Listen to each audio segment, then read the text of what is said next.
Hi viewers, welcome to our channel. This is the Treasures of English. இன்றைக்கி நம்ம என்ன பார்க்க போகிறோம் அப்படின்னு பார்த்தீங்கன்னா யூனிவர்சிட்டி ஆஃப் மெட்ராஸில் யூஜிபிஜிக்கான ரிசல்ட்ஸ் நேற்று ரிவீல் பண்ணாங்க.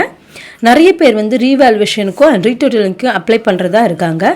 ஸோ நீங்கள் ரீவேல்யூவேஷன் அண்ட் ரீடோட்டலிங்க்கு அப்ளை பண்ணோம் அப்படின்னு நினச்சிங்கன்னா உங்களுடைய காலேஜ்லேயே அப்ளை பண்ணலாம்.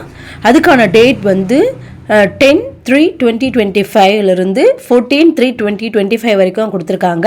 ஸோ இந்த 4 டேஸ்க்குள்ளே தான் நீங்கள் என்ன பண்ணணும் அப்படின்னு பார்த்தீங்கன்னா ரீவேல்யூவேஷனுக்கோ இல்லை ரீடோட்டலிங்க்கோ அப்ளை பண்ணணும். இதுக்கான ரிசல்ட் நெக்ஸ்ட் எக்ஸாமுக்கு அப்ளை பண்ணுறதுக்குள்ளவே ரிசல்ட் வந்துடுங்க. ரீவேல்யூவேஷனுக்கான காஸ்ட் 1000 ரூபாய் ப்ளஸ் ப்ராசஸிங் ஃபீஸ் 50 ரூபாய் இல்லை 100 ரூபாய் வருங்க. அண்ட் ரீடோட்டலிங்க்கு 300 ருபீஸ் நீங்கள் பே பண்ணணுங்க. வெப்சைட்டில் இருந்தோ இல்லை உங்களோட காலேஜ் மூலியமாகவே அப்ளை பண்ணிடலாங்க. Thank you all. தேங்க்ஸ் ஃபார் வாட்சிங்.